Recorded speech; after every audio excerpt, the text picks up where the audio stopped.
naago aan lahayn liir waa gambasaar naag garoob ay wadato maanta waxaan rabaa meeshan ka sheego sodoqyaasha xunka sideedoo kale yaa wiilasha hadalka hooyow ha yeeline hooyadeen saan samee haddii nii tiraado oo wixii qalad oo maanta reerkiina duulaan ku iska qabta wax walba ani iga taamila qaata yaa waxaa la rabaa sodogta markii wiilkeeda iyo naagtiis qaba markay isku dhacaan inay xagga gabadha ka soo safato oo wiilkeeda buurto wiilkeeda ay garta siiso tiraado waryaa waa khaldanta maana inay wiilkeedii la soo jeesato sideedoo kale ma sodoqyaasha xunka sideedoo kale hadhowda shalaa'ina hadhowda shawaaka ani gabartayda waa soo loodin leh haday hore markay isku dhacaanbo wiilkeyga leen la soo safanay markay isku dhacaanbo wiilkeyga leen la soo safanay haye hadartan waxay taagan tahay naago aan leh waa gambasaar naag garoob ay wadato mayay ku haysaan haday hore dhan ruux yira farxiyo gabadha waa khaldanta adaa reerkas kala geemin kaliira waad idab darantay waan akhlaaq xuntiinan dhihi jiri laakiin hadda waa maxamirkeyga taamas ba noqti wax walba qalad li saari jir waa soo xasuusti inaan ani ka qaldanay waa xasuusti inaan waxaan ku sheegay reerkas aan un kala geey waan xasuusta laakiin haday hore dhan ma xasuusneen maxay tahay laakiin kuwaas yaa arhoy wiilish hadalka hooyadin ha yeeline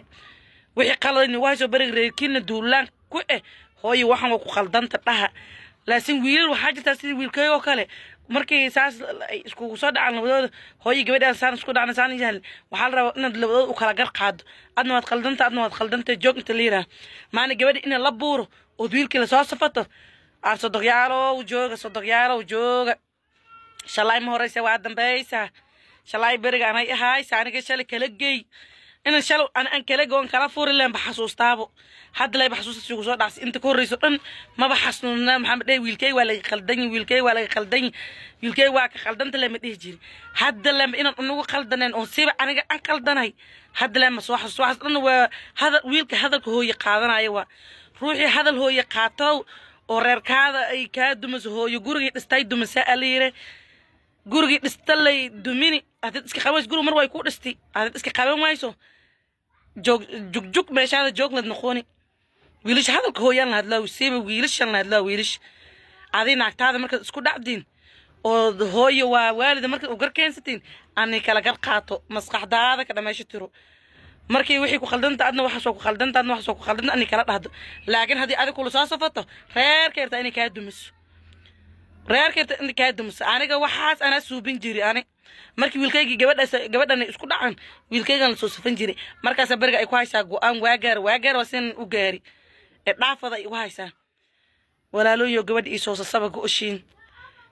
garki ilaa waan haysta gabadh ii soo sasaba oo qaladkii waa la qaranooha shaydaanka iska naar dhaha go'shin ani shaydaanka hadda lazmi shaydaanka dhan biga kiciw laasin inta koris in shaydaanka waa ihay oo idla ma qalad saari jir laasin igi qaladkii anaab isa saaruha ig anaab qaladkii isku qiroohaabo shaydaanki meelas aadimo ogi shaydaana ahay inta korayso dhan shaydaana ahay wiilkiiba anaaba ka darnay hadartaanne waaba kan shaydaanki meelas aad kaala sheeg wixii qaladan suubin jiro dhan anaab isku qiroohaabo gooshin anaab isku qirooha gooshin gabadha isoo sabo gabadha aan dhuftaada dib u laq ii dhaha yahu